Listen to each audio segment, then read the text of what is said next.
आज की 50 ताज़ा सबसे बड़ी खबरों के लिए सबसे पहले चैनल को सब्सक्राइब कर लें।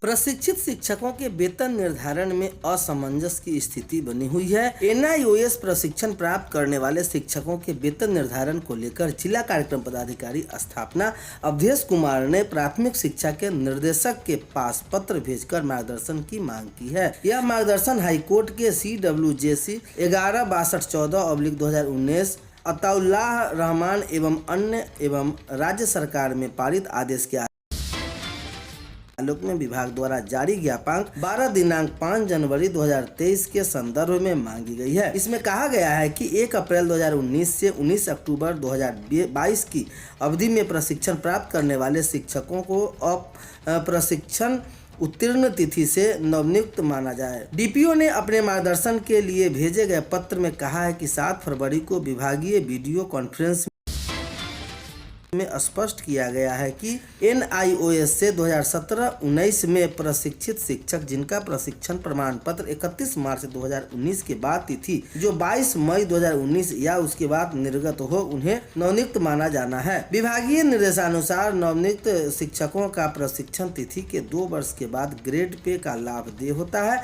ऐसी परिस्थिति में पूर्व से कार्यरत तथा 1 अप्रैल 2019 के बाद प्रशिक्षण उत्तीर्ण शिक्षक जिनका कोर्ट द्वारा पारित आदेश के आलोक में प्रशिक्षण की तिथि से नियुक्त की श्रेणी में रखा जा रहा है, ऐसे शिक्षकों को ग्रेड पे का लाभ की तिथि से होगा स्पष्ट नहीं हो रहा है। इसलिए याचिका में पारित आदेश से प्रभावित वो वैसे शिक्षक जिनके द्वारा 1 अप्रैल 2019 के बाद की तिथि से प्रशिक्षण दिया गया है को ग्रेड पे का लाभ की किस तिथि से देय होगा, इसके लिए मार्गदर्शन देने की मांग की गई है। विभाग के निर्देश के बाद शिक्षकों ने जताया नाराजगी। हालांकि विभाग के इस आदेश के बाद शिक्षक संगठन भी नाराजगी जता रही है।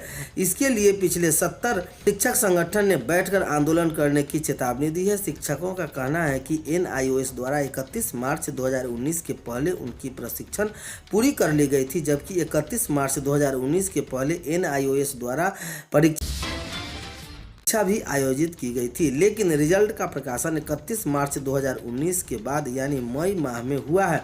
इस स्थिति में यह आदेश लागू करना उचित नहीं है। प्रशिक्षण और परीक्षा की इसी प्रक्रिया 31 मार्च 2019 के पहले पूरी कर चुकी है। प्रमाण पत्र 22 मई 2019 को दिया गया है। इसमें गलती शिक्षकों की नहीं, यह जिम्मेदारी विभाग और एनआईओएस की है, इसलिए इसका खामियाजा शिक्षकों को भुगतना उचित नहीं है।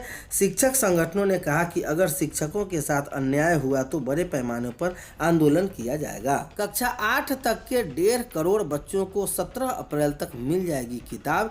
इन कक्षाओं की ये पुस्तकें कक्षा 1 से 2 में 3 पुस्तकें, हिंदी गणित अंग्रेजी, कक्षा 3 से 5 में हिंदी गणित अंग्रेजी और पर्यावरण, कक्षा 6 से 8 में हिंदी संस्कृत गणित विज्ञान अंग्रेजी, सामाजिक आर्थिक व राजनीति जीवन हमारी दुनिया व अतीत से वर्तमान। राज्य के 71,000 प्राइमरी स्कूलों के कक्षा 1 से 8 तक के लगभग 1.5 करोड़ बच्चों को 17 अप्रैल तक पुस्तक मिलेगी।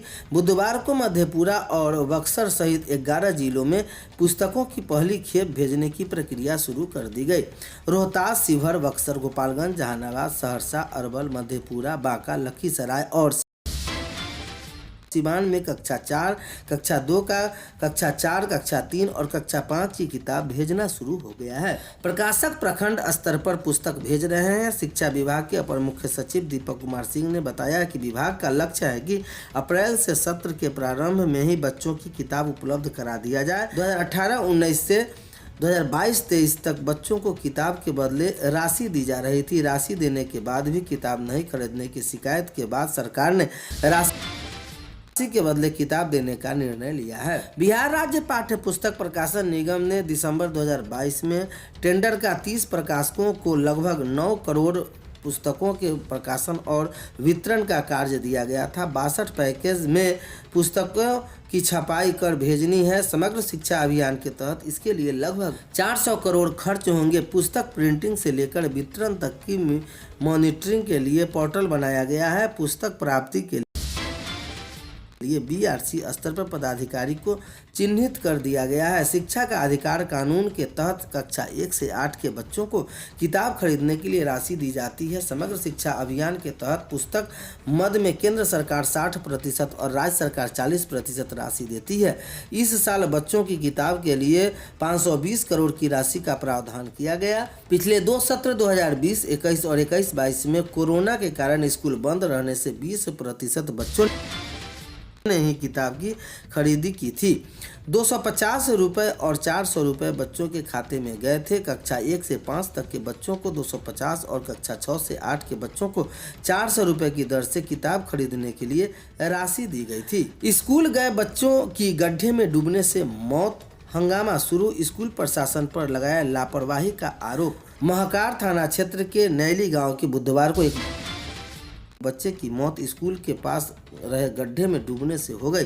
जानकारी के अनुसार गांव के पिंटू ठाकुर व 8 वर्षीय पुत्र पीयूष कुमार बुधवार को प्रतिदिन की भांति प्राथमिक विद्यालय नैली में पढ़ने जाता था, लेकिन उसका शव पास के एक गड्ढे में मिला। गड्ढे में बच्चे के मृत देख एक किसान ने शोर मचाया, तब ग्रामीण वहां पहुंचे। मृतक के परिजनों को जब घटना की जानकारी मिली थी, मौके पर पहुंचे और उस तत्काल इलाज के लिए प्राथमिक स्वास्थ्य केंद्र खीरसराय ले गए, जहां चिकित्सकों ने उसे मृत घोषित कर दिया। इसके बाद परिजनों ने बच्चों के शव को लेकर स्कूल परिसर में रखकर विद्यालय प्रशासन पर लापरवाही करने का आरोप लगाते हुए कार्रवाई की मांग की, लेकिन हंगामा क्या। शिक्षकों का कहना था कि बच्चा चुपके से शौच के लिए बाहर चला गया था, लेकिन ग्रामीणों में इस बात की लेकर आक्रोश था कि आखिर विद्यालय में शौचालय होने के बाद भी बच्चे बाहर शौच के लिए क्यों जाते हैं, ये जाँच का विषय है। ग्रामीणों ने शिक्षकों पर शौचालय में ताला लगाकर रखने का आरोप लगाया। गांव के कुंदन कुमार ने बताया कि गत वर्ष भी एक स्कूली छात्र की मौत बगल के आर्मे गड्ढे से हो गई थी। कल से होगी 9वीं की वार्षिक परीक्षा। 76,000 से अधिक बच्चे होंगे शामिल। मैट्रिक परीक्षा के पैटर्न से बच्चों को परिचित कराने के लिए आयोजन। अगले वर्ष मैट्रिक परीक्षा देने वाले स्टूडेंट्स के लिए शुक्रवार को बोर्ड परीक्षा की तर्ज पर 9वीं की वार्षिक परीक्षा शुरू होगी। बोर्ड परीक्षा से पूर्व इसके पैटर्न से बच्चों को परिचित कराने के लिए बिहार विद्यालय परीक्षा समिति की ओर से इसका आयोजन किया जा रहा है। परीक्षा के लिए बोर्ड की ओर से OMR सीट और उत्तर पुस्तिका उपलब्ध कराई गई है। परीक्षा को लेकर बुधवार को DN हाई स्कूल में जिले के सभी स्कूलों को OMR सीट प्रश्न पत्र लेकर उन्हें सामग्री उपलब्ध कराई गई। थ्योरी की परीक्षा 28 फरवरी तक होगी, वही प्रैक्टिकल 1 मार्च को कराया जाएगा। सत्र 2022-23 में 9वीं में रजिस्ट्रेशन कराने वाले स्टूडेंट ही इस परीक्षा में शामिल हो सकेंगे। बोर्ड ने कहा कि इस वार्षिक परीक्षा का आयोजन भी 10वीं के सेंटअप टेस्ट की तरह ही होगी। परीक्षा में पास, फेल और उपस्थिति अनुपस्थिति स्टूडेंट का रिकॉर्ड बोर्ड पर उपलब्ध कराया जाएगा। प्रश्न पत्र की गोपनीयता के बरकरार रखने की जिम्मेदारी संबंधित HM को ही है।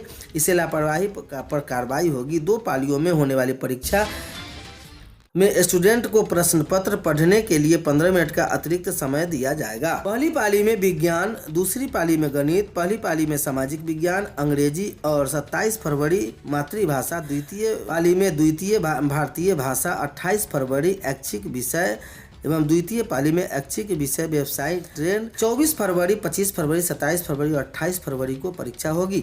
दृष्टिबाधित विज्ञान की जगह संगीत और गणित के स्थान पर गृह विज्ञान की परीक्षा